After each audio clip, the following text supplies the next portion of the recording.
अभय शर्मा 28 साल का एक युवक दिल्ली की तंग और शोर भरी गलियों में अपने छोटे से किराए के कमरे में रहता था।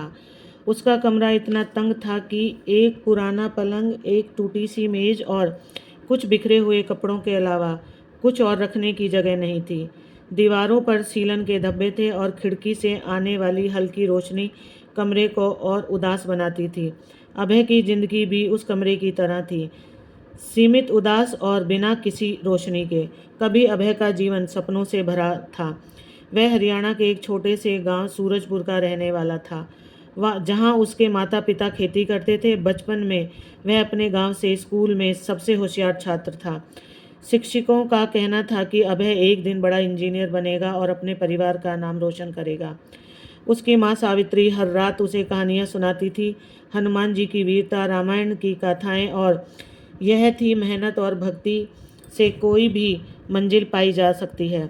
अभय ने इन्हीं कहानियों से प्रेरणा ली और इंजीनियरिंग कॉलेज में दाखिला लिया। लेकिन कॉलेज के बाद की जिंदगी ने उसके सारे सपनों को तोड़ दिया। 4 साल पहले उसने अपनी डिग्री पूरी की, लेकिन नौकरी की तलाश में बार बार असफलताओं ने उसे तोड़ कर रख दिया। वह दर्जनों इंटरव्यू में गया, लेकिन हर बार उससे या तो रिजेक्शन मिला या कोई जवाब ही नहीं। उसकी डिग्री एक बेकार कागज का टुकड़ा बनकर रह गई। परिवार की आर्थिक तंगी ने हालत और बदतर कर दिए। उसके पिता राम स्वरूप की तबीयत खराब रहने लगी थी और खेतों से होने वाली कमाई दवाइयों में खर्च हो रही थी। अभय की छोटी बहन राधा कॉलेज जाना चाहती थी, लेकिन परिवार के पास पैसे नहीं थे। अभय का निजी जीवन भी बिखर चुका था। उसकी गर्लफ्रेंड नेहा, जिसके साथ वह कॉलेज के दिनों में रिलेशनशिप में था, उसे छोड़कर चली गई थी। नेहा का कहना था, अभय मैं तुमसे प्यार करती हूँ, लेकिन मैं एक ऐसी ज़िंदगी नहीं जी सकती जहाँ हर दिन सिर्फ संघर्ष हो। अभय ने उसे रोकने की कोशिश की, लेकिन नेहा ने उसका फ़ोन नंबर तक ब्लॉक कर दिया।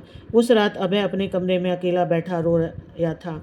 उसे लगा कि उसने सब कुछ खो दिया, अपने सपने, अपनी प्रेमिका और सबसे ज़रूरी खुद पर भरोसा। अब अभय की ज़िंदगी एक रस्म बन चुकी थी। सुबह वह उठता, ऑनलाइन जॉब पोर्टल पर आवेदन करता और फिर बिना किसी उम्मीद के इंटरव्यू के लिए निकल पड़ता। रात को वह अपने कमरे में लौटता, जहां खामोशी और अंधेरा उसका इंतजार करते। वह नींद की गोलियां खाकर सोता, लेकिन सपनों में भी उसे अपनी असफलताएं ही दिखती। वह अक्सर सोचता, क्या मेरी ज़िंदगी का कोई मकसद भी है, या मैं बस यूं ही बेकार जी रहा हूँ। एक रविवार की शाम अभय अपने कमरे में बेमन से टीवी देख रहा था। न्यूज़ चैनल पर एक छोटी सी खबर दिखाई गई। दिल्ली से लगभग 4 घंटे की दूरी पर एक छोटे से कस्बे नीलपुर में एक प्राचीन हनुमान मंदिर था। खबर में बताया गया कि लोग इस मंदिर में अपनी समस्याओं का हल ढूंढने आते हैं। मंदिर में हर शाम सुंदरकांड का पाठ होता था और भक्तों का मानना था कि इसमें उनकी ज़िंदगी में चमत्कार होते हैं। अभय ने पहले तो इस खबर को नज़रअंदाज किया। वह नास्तिक नहीं था, लेकिन उसका भरोसा भगवान, चमत्कारों और यहाँ तक कि खुद पर भी खत्म हो चुका था। उसकी माँ ने उसे बचपन में हनुमान चालीसा सिखाई थी, लेकिन वह उसे भूल चुका था। फिर भी मन के किसी कोने में एक छोटी सी उम्मीद जगी। मेरे पास खोने को और क्या बचा है, उसने सोचा। उसने अपनी जेब में बचे 500 रुपये गिने, पुरानी सी बस में सवार हुआ और मंदिर की ओर चल पड़ा। नीलपुर पहुंचते पहुंचते शाम हो चुकी थी। मंदिर का परिसर शांत और सादगी भरा था। एक विशाल बरगद का पेड़ मंदिर के प्रवेश द्वार पर खड़ा था, जिसके नीचे कुछ लोग ध्यान मगन बैठे थे। मंदिर के अंदर हनुमान जी की एक बड़ी मूर्ति थी, जिसके सामने तेल के दीपक जल रहे थे। हवा में अगरबत्ती की खुशबू और मंत्रों की गूंज थी। अभय ने अपने जूते उतारे और मंदिर के अंदर कदम रखा। वह एक कोने में चुपचाप बैठ गया। कुछ लोग सुंदरकांड का पाठ कर रहे थे। उनकी आवाज़ में वह एक अजीब सा सुकून था, जो अभय के मन को छू रहा था। उसने अपनी आंखें बंद की और पाठ को सुनने की कोशिश की, लेकिन उसका मन बार बार भटक रहा था। वह सोच रहा था, क्या ये सब सचमुच मेरी ज़िंदगी बदल सकता है, या ये भी बस एक और बेकार कोशिश है। तभी उसे अपने कंधे पर हल्का सा स्पर्श महसूस हुआ। उसने आंखें खोली तो सामने एक बुजुर्ग साधु खड़े थे। उनकी दाढ़ी सफ़ेद थी, चेहरा शांत और आंखों में एक गहरी चमक थी। साधु ने भगवा वस्त्र पहने थे और उसके हाथ में एक पुरानी सी किताब थी। उन्होंने मुस्कुराते हुए कहा, बेटा, तुम्हारा मन बहुत बेचैन है, क्या बात है? अभय को समझ नहीं आया कि जवाब दे या चुप रहे। लेकिन साधु की आंखों में कुछ ऐसा था कि वह खुद को रोक नहीं पाया। उसने अपनी सारी कहानी सुना दी, अपनी असफलताएं, नेहा का छोड़कर चले जाना, परिवार की आर्थिक तंगी और अपनी जिंदगी से हार मानने की बात। उसकी आवाज़ में दर्द था और कई बार वह रुक रुक कर बोल रहा था। साधु ने चुपचाप सब सुना, फिर धीरे से कहा, तुम्हारी कहानी नई नहीं है बेटा। हर इंसान की ज़िंदगी में एक ऐसा मोड़ आता है जहाँ उसे लगता है कि अब सब कुछ खत्म हो गया। लेकिन सुंदरकांड हमें सिखाता है कि कोई भी मुश्किल स्थायी नहीं होती। अभय ने थोड़ा व्यंग भरे लहजे में कहा, बाबा ये तो बस एक धार्मिक किताब है, इसमें मेरी ज़िंदगी की समस्या का हल कैसे हो सकता है। साधु ने हल्के से हंसते हुए कहा, सुंदरकांड कोई साधारण किताब नहीं है, ये एक जीवन दर्शन है। हनुमान जी की भक्ति, उनकी निष्ठा और उनके साहस की कहानी। अगर तुम इसे समझ सको तो तुम्हारी हर समस्या का जवाब इसमें मिलेगा। क्या तुम तैयार हो इसे समझने के लिए? अभय को साधु की बातों में कुछ तो ऐसा लगा जो उसे अंदर तक छू गया। उसने हामी भरी। साधु ने कहा, कल सुबह फिर आना, हम साथ में सुंदरकांड का पाठ करेंगे और मैं तुम्हें बताऊंगा कि इसमें तुम्हारी ज़िंदगी के सवालों के जवाब कैसे छिपे हैं। अगली सुबह अभय फिर मंदिर पहुंचा। सूरज अभी पूरी तरह से निकला नहीं था और मंदिर का परिसर सुबह की ठंडी हवा से भरा था। साधु उसे मंदिर के पीछे एक छोटे से बगीचे में ले गए, जहाँ एक तुलसी का पौधा और कुछ पत्थर की बेंच थी। बगीचे में एक छोटा सा तालाब भी था जिसमें कमल के फूल तैर रहे थे। साधु ने अपनी पुरानी किताब खोली और सुंदरकांड का पाठ शुरू किया। उनकी आवाज़ में एक जादू था जो अभय को बांधे रखता था। पाठ के बाद साधु ने कहा, आज हम सुंदरकांड की शुरुआत से सीखेंगे। जब हनुमान जी को लंका जाने का आदेश मिला तो उनके सामने एक असंभव सा काम था, समुंदर को लांघना, राक्षसों से भरी लंका में घुसना और सीता माता को ढूंढना। लेकिन हनुमान जी ने हार नहीं मानी। क्या तुम जानते हो क्यों? अभय ने कहा, क्योंकि वो भगवान राम के भक्त थे। साधु ने मुस्कुराते हुए कहा, हाँ, लेकिन उससे भी ज़्यादा उनके पास आत्मविश्वास था। उन्होंने अपने आप पर भरोसा किया। जब जामवंत ने उन्हें उनकी शक्तियों की याद दिलाई तो हनुमान जी ने अपने अंदर की ताकत को पहचाना। सुंदरकांड का पहला सबक है, अपने आप पर भरोसा करो। तुमने अपने आत्मविश्वास को खो दिया है। अभय, जब तक तुम खुद को कमज़ोर समझोगे, तुम्हारी समस्याएं तुम्हें और कमज़ोर करती रहेंगी।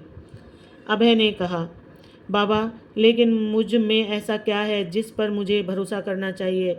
मैं तो हर बार हार जाता हूँ। साधु ने कहा, हर इंसान में एक हनुमान बैठा है बेटा, तुम्हें बस उसे जगाना है। तुमने अपनी पढ़ाई पूरी की, अपने परिवार के लिए मेहनत की और इतनी मुश्किलों के बावजूद हार नहीं मानी। ये सब तुम्हारी ताकत है। साधु ने अभय को एक छोटा सा काम दिया। आज रात तुम अपने जीवन की 5 ऐसी चीज़ें लिखो जिन पर तुम्हें गर्व है, चाहे वो कितनी भी छोटी क्यों न हो, और कल मुझे बताओ। अभय को ये काम बेतुका लगा, लेकिन साधु की बातों में एक विश्वास था जिसने उसे हामी भरने पर मजबूर कर दिया। उस रात वह अपने कमरे में बैठा और सोचने लगा। पहले तो उसे कुछ समझ नहीं आया। उसका मन बार बार उसकी असफलताओं की ओर भटक रहा था, लेकिन धीरे धीरे उसे कुछ बातें याद आईं। उसने एक पुरानी डायरी निकाली और लिखा, मैंने अपनी इंजीनियरिंग की पढ़ाई अपने दम पर पूरी की, भले ही परिवार की आर्थिक हालत खराब थी।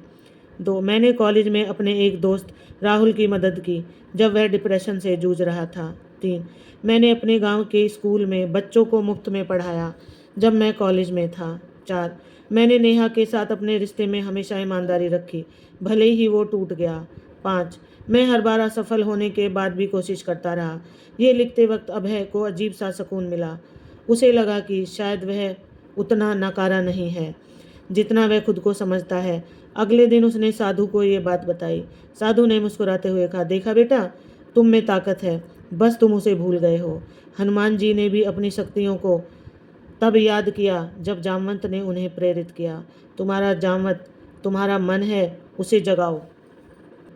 अब वह रोज मंदिर जाता और साधु के साथ सुंदरकांड का पाठ करता। हर दिन साधु उसे एक नया सबक सिखाते। एक दिन जब वे उस हिस्से पर पहुंचे जहां हनुमान जी समुद्र को लांघते हैं, साधु ने कहा, अभय, हनुमान जी के सामने समुद्र जैसी विशाल बाधा थी। उसके साथी वानरों को लगता था कि यह असंभव है, लेकिन हनुमान जी ने सिर्फ समुद्र को लांघा बल्कि अपनी ताकत से सभी को चकित कर दिया। सुंदरकांड का दूसरा सबक है, साहस। साहस का मतलब ये नहीं कि तुम डर को ख़त्म कर दो, बल्कि ये कि तुम डर के साथ आगे बढ़ो। अभय ने पूछा, लेकिन बाबा सांस लाऊं कहाँ से? मैं तो हर बार कोशिश करता हूँ और हर बार हार जाता हूँ। साधु ने कहा, साहस बाहर से नहीं आता बेटा, वो तुम्हारे अंदर पहले से है। हनुमान जी ने समुद्र को लागने से पहले राम जी का नाम लिया और अपने मन को मजबूत किया। तुम भी अपने मन को मजबूत करो, अपनी हर कोशिश को एक कदम मानो जो तुम्हें तुम्हारी मंजिल के करीब ले जा रहा है। साधु ने अभय को एक और काम दिया, अगले 7 दिन तुम हर दिन एक ऐसी चीज करो जो तुम्हें डराती है, वो चाहे किसी से मदद मांगना हो या किसी नई कंपनी में इंटरव्यू देना हो या अपने परिवार से अपनी परेशानी शेयर करना हो। और हर रात तुम अपने डायरी में लिखो कि तुमने क्या किया और उससे तुम्हें क्या सीख मिली। अभय ने इस बार बिना सवाल किए हामी भर दी। अगले दिन उसने एक कंपनी में इंटरव्यू के लिए अप्लाई किया, जिसे वह पहले इसलिए टाल रहा था क्योंकि उसे लगता है कि वह उसके लायक नहीं है। इंटरव्यू में उसे रिजर्वेशन तो मिला, लेकिन उसने देखा कि रिजर्वेशन का दर्द अब उतना नहीं था। उसने अपने पिता को फ़ोन किया और अपनी सारी परेशानी शेयर की, जो उसने पहले कभी नहीं किया था। उसके पिता राम स्वरूप ने उसे हौसला दिया और कहा, बेटा तुम मेहनत कर रहे हो, मुझे तुम पर गर्व है। अभय को अपने पिता की ये बात सुनकर पहली बार लगा कि वह अकेला नहीं है। अभय ने अपने पुराने दोस्त राहुल से भी संपर्क किया, जिससे वह नेहा के जाने के बाद बात करना बंद कर चुका था। राहुल ने उसे अपने स्टार्टअप में एक छोटा सा प्रोजेक्ट ऑफर किया। अभय ने डरते डरते इसे स्वीकार किया और पहली बार उसे लगा कि शायद वह कुछ कर सकता है। उसने अपनी डायरी में लिखा, आज मैंने राहुल से बात की, मुझे डर था कि वह मेरी हालत देखकर मुझसे दूरी बनाएगा, लेकिन उसने मेरी मदद की। शायद मुझे लोगों पर भरोसा करना सीखना होगा। कुछ हफ्तों बाद अभय के मन में एक बदलाव आने लगा। अब वह पहले जितना निराश नहीं रहता था। सुंदरकांड का पाठ अब उसे सिर्फ एक धार्मिक किताब की कहानी नहीं लगती थी, बल्कि एक जीवन जीने का तरीका लगता था। एक दिन जब वे उस हिस्से पर पहुंचे जहां हनुमान जी सीता माता से मिलते हैं और राम जी का संदेश देते हैं, साधु ने कहा, हनुमान जी की सबसे बड़ी ताकत उनकी निष्ठा थी। उन्होंने राम जी के लिए सब कुछ किया, बिना किसी स्वार्थ के। सुंदरकांड का तीसरा सबक है सेवा और निष्ठा। जब तुम दूसरों की मदद करते हो तो तुम्हारा दुख अपने आप कम हो जाता है। अभय ने कहा, लेकिन बाबा मेरे पास तो खुद कुछ नहीं है, मैं दूसरों की मदद कैसे करूं? साधु ने कहा, सेवा के लिए धन की जरूरत नहीं होती। तुम अपने समय, अपने शब्दों और अपनी मेहनत से भी किसी का भला कर सकते हो। हनुमान जी के पास कोई संपत्ति नहीं थी, फिर भी उन्होंने माता सीता को हौसला दिया और राम जी का संदेश पहुंचाया। साधु ने अभय को मंदिर के आसपास की बस्ती में रहने वाले गरीब बच्चों को पढ़ाने का काम दिया। अभय को पहले लगा कि वह ये नहीं कर पाएगा, उसके पास न तो समय था और न ही ऊर्जा, लेकिन साधु की बातों ने उसे प्रेरित किया। उसने सोचा, अगर हनुमान जी इतनी मुश्किलों के बावजूद राम जी का काम कर सकते हैं, तो मैं भी कुछ तो कर सकता हूँ। अभय ने बस्ती में एक छोटा सा स्कूल शुरू किया, जो बस एक पेड़ के नीचे चलता था। वहाँ के बच्चे जिनके माता पिता मजदूरी करते थे, स्कूल नहीं जा पाते थे, अभय ने उन्हें बुनियादी पढ़ाई, हिंदी, गणित और कुछ अंग्रेजी सिखाना शुरू किया। पहले कुछ दिन सिर्फ 3 बच्चे आए, लेकिन धीरे धीरे संख्या बढ़ने लगी। बच्चों की संख्या सुनते, हंसते और उसे सर कहकर बुलाते अभय को लगा कि उसकी ज़िंदगी में पहली बार कुछ मायने रखता है। अभय ने एक बच्चे छोटू से खास लगाव बना लिया। छोटू की माँ लक्ष्मी एक निर्माण स्थल पर मजदूरी करती थी और उसके पिता का देहांत हो चुका था। छोटू स्कूल नहीं जा पाता था, लेकिन पढ़ने की उसकी ललक देखकर अभय ने उसे अतिरिक्त समय देना शुरू किया। उसने छोटू को न सिर्फ पढ़ना लिखना सिखाया, बल्कि उसे हनुमान चालीसा के कुछ दोहे भी सिखाए। छोटू की मुस्कान देखकर अभय को अपने दुख छोटे लगने लगे। उसने अपनी डायरी में लिखा, आज छोटू ने पहली बार जय हनुमान लिखा। उसकी खुशी देखकर मुझे लगा कि मैं कुछ तो सही कर रहा हूँ। एक दिन जब अभय मंदिर में साधु के साथ बैठकर पाठ कर रहा था, वे उस हिस्से पर पहुंचे जहां हनुमान जी लंका में संकटों का सामना करते हैं। राक्षसों की सेना, लंकनी और फिर रावण के दरबार में। साधु ने कहा, अभय, हनुमान जी को संकट मोचन क्यों कहा जाता है? क्योंकि वे हर संकट में अपने भक्तों की रक्षा करते हैं, लेकिन इसका मतलब ये नहीं कि संकट आएंगे ही नहीं। सुंदरकांड का चौथा सबक है, संकट को स्वीकार करो और हनुमान जी से उसका सामना करने की शक्ति मांगो। अभय ने कहा, बाबा मेरी ज़िंदगी तो संकटों से भरी है, नौकरी का ठिकाना नहीं, परिवार की जिम्मेदारी है और मन में हमेशा डर रहता है कि मैं फिर से हार जाऊंगा। मैं इनका सामना कैसे करूं? साधु ने कहा, हनुमान जी ने हर संकट में राम जी का नाम लिया। तुम भी अपने मन में एक विश्वास रखो, वो विश्वास तुम्हें शक्ति देगा। जब हनुमान जी रावण के दरबार में गए तो उन्होंने न डर दिखाया और न ही गुस्सा। उन्होंने अपनी बुद्धि और शक्ति से रावण को जवाब दिया। तुम भी अपने संकटों का सामना बुद्धि और धैर्य से करो। साधु ने अभय को एक छोटा सा मंत्र दिया, जय हनुमान ज्ञान गुण सागर। उन्होंने कहा, जब भी तुम्हें लगे कि तुम हार रहे हो, इस मंत्र को मन में जपो। ये तुम्हें याद दिलाएगा कि तुम अकेले नहीं हो। अभय ने उस दिन से हर सुबह और रात को इस मंत्र को जाप करना शुरू कर दिया। उसे नहीं पता था कि यह मंत्र उसकी ज़िंदगी में कितना बदलाव लाने वाला है। कुछ दिनों बाद राहुल के स्टार्टअप में एक बड़ा प्रोजेक्ट आया और राहुल ने अभय को उसकी लीडरशिप करने का मौका दिया। अभय को डर था कि वह उसे संभाल नहीं पाएगा, लेकिन उसने मंत्र जपते हुए खुद को प्रेरित किया और पूरी मेहनत से काम शुरू किया। प्रोजेक्ट सफल रहा और राहुल ने उसे स्थायी नौकरी ऑफर की। अभय को पहली बार लगा कि शायद उसकी ज़िंदगी पटड़ी पर आ रही है। उसने अपनी पहली सैलरी से छोटू के लिए किताब और स्कूल की यूनिफॉर्म खरीदी। लक्ष्मी ने उसे आशीर्वाद दिया और कहा, बेटा, तुमने मेरे छोटू को नया जीवन दिया।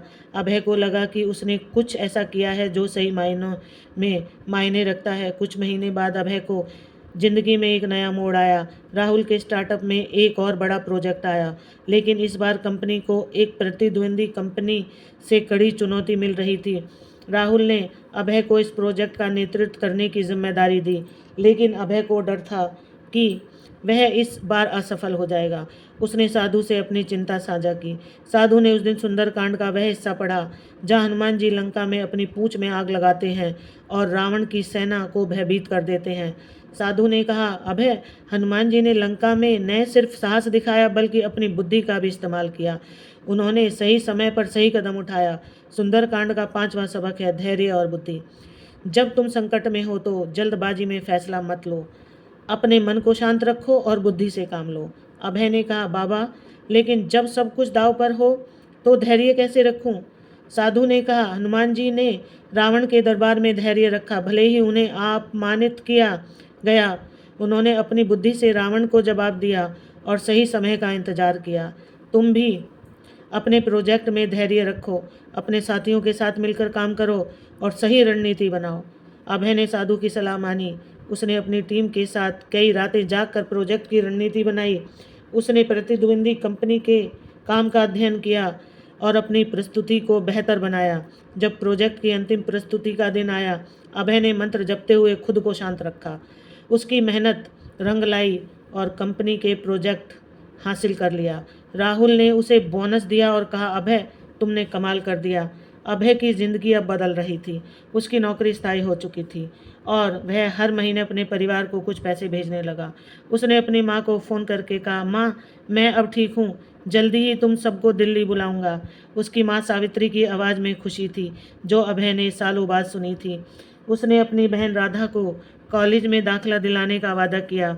एक दिन अभय ने अपने परिवार को दिल्ली बुलाया। सावित्री, राम स्वरूप और राधा पहली बार दिल्ली आए। अभय ने उन्हें अपने छोटे से कमरे में ठहराया और नीलपुर के मंदिर ले गया। मंदिर में सावित्री ने हनुमान जी की मूर्ति के सामने सिर झुकाया और कहा, हनुमान जी, आपने मेरे बेटे को रास्ता दिखाया। अभय ने अपनी माँ को गले लगाया और कहा, माँ, ये सब तुम्हारी कहानियों और सुंदरकांड की वजह से हुआ। अभय ने अपनी बहन राधा को दिल्ली के कॉलेज में दाखिला दिलाया। राधा ने उसे गले लगाकर कहा, भैया, तुम मेरे हीरो हो। अभय ने हंसते हुए कहा, नहीं राधा, असली हीरो हनुमान जी हैं। कई महीने बीत गए। अभय अब पहले जैसा नहीं था। वह अब हर बार सुबह उठकर सुंदरकांड का पाठ करता और उसमें से हर दिन एक नया सबक सीखता। उसने अपनी ज़िंदगी को नए सिरे से शुरू किया। राहुल के स्टार्टअप में उसकी मेहनत रंग लाई और वह अब एक छोटी सी टीम का लीडर था। वह बच्चों को पढ़ाने का काम भी जारी रखे हुए था। एक दिन साधु ने उसे बुलाया और कहा, अभय, तुमने सुंदरकांड के सबक को अपनी ज़िंदगी में उतारा है। अब तुम्हारी ज़िंदगी की लंका पर विजय पाने का समय है। हनुमान जी ने लंका को जलाया था, लेकिन तुमने अपनी ज़िंदगी के डर, अपनी कमजोरियों को और अपनी निराशा को जलाना है। अभय ने कहा, बाबा, मैं अब पहले से बेहतर हूँ, लेकिन मुझे अभी भी लगता है कि मैं वो सब नहीं कर पाऊँगा जो मैं करना चाहता हूँ। साधु ने कहा, सुंदरकांड का आखिरी सबक है, विजय का मार्ग वही है जो तुम खुद बनाते हो। हनुमान जी ने अपने रास्ते की हर बाधा को अपने बल, बुद्धि और शक्ति भक्ति से पार किया था। तुम भी यह कर सकते हो। अभय ने उस दिन ठान लिया कि वह अपनी ज़िंदगी को पूरी तरह बदल देगा। उसने एक ऑनलाइन कोर्स शुरू किया जिसमें वह अपनी इंजीनियरिंग का स्किल को और निखार सके। उसने अपने दोस्तों और परिवार के साथ फिर से जुड़ना शुरू किया। उसने अपनी माँ को गांव में एक छोटा सा घर बनवाने का वादा किया। कुछ साल बाद अभय का एक सफल इंजीनियर था। उसने राहुल के साथ मिलकर एक स्टार्टअप शुरू किया जो गरीब बच्चों के लिए मुफ्त शिक्षा और टेक्नोलॉजी ट्रेनिंग प्रदान करता था। वह अब भी हर सुबह सुंदरकांड का पाठ करता था और हर बार उसे उसमें एक नया सबक मिलता था। अभय ने छोटू को अपने स्टार्टअप में एक इंटर्नशिप दी। छोटू अब एक होनहार छात्र था जो टेक्नोलॉजी में रुचि रखता था। अभय को उसमें अपना अतीत दिखता था और वह छोटू को हमेशा प्रेरित करता था। उसने लक्ष्मी को भी अपने स्टार्टअप में एक छोटी सी नौकरी दी ताकि वह अपने परिवार का और बेहतर तरीके से ख्याल रख सके। एक दिन अभय उस मंदिर में वापस गया जहाँ उसकी ज़िंदगी बदली थी। साधु अब वहाँ नहीं थे। मंदिर के पुजारी ने बताया कि साधु कुछ साल पहले हिमालय की ओर चले गए थे। अभय ने मंदिर में हनुमान जी की मूर्ति के सामने सिर झुकाया और मन ही मन कहा, हनुमान जी, आपने मुझे रास्ता दिखाया। मैं हमेशा आपका और सुंदरकांड के सबक का कर्जदार रहूँगा। अभय की कहानी सिर्फ उसकी नहीं थी, वह उन सभी लोगों की कहानी थी जो अपनी ज़िंदगी में हार मान चुके हैं। सुंदरकांड ने उसे सिखाया कि आत्मविश्वास, साहस, सेवा, धैर्य और भक्ति से कोई भी लंका जीती जा सकती है। अभय ने अपने स्टार्टअप के जरिए सुंदरकांड के इस सबक को और लोगों तक पहुंचाना शुरू किया। वह अपने कर्मचारी और छात्रों को सुंदरकांड की कहानियाँ सुनाता और उन्हें प्रेरित करता कि वे भी अपने जीवन में इन सबक को अपनाएं। एक दिन जब वह अपने स्टार्टअप के एक इवेंट में बोल रहा था, उसने कहा, सुंदरकांड सिर्फ एक धार्मिक ग्रंथ नहीं, यह एक जीवन जीने का तरीका है। हनुमान जी ने हमें सिखाया है कि कोई भी बाधा इतनी बड़ी नहीं कि उसे पार न किया जा सके, बस ज़रूरत है अपने आप पर भरोसा करने की, साहस दिखाने की और दूसरों की मदद करने की। अभय की बातें सुनकर वहाँ मौजूद हर शख्स मंत्रमुग्ध हो गया। उसकी कहानी ने कई लोगों को प्रेरित किया। कुछ ने अपने डर का सामना किया, कुछ ने दूसरों की मदद की और कुछ ने अपने जीवन की एक नई शुरुआत की। अभय की ज़िंदगी अब एक मिसाल थी। वह अब अकेला नहीं था। उसके पास उसका परिवार, उसके दोस्त और सबसे ज़रूरी उसका आत्मविश्वास था। सुंदरकांड ने उसे न सिर्फ उसकी ज़िंदगी का मकसद दिया बल्कि उसे एक ऐसा रास्ता दिखाया जिस पर चलकर वह दूसरों की ज़िंदगी भी बदल सकता था। दोस्तों, आशा है कि आपको यह कहानी पसंद आई होगी और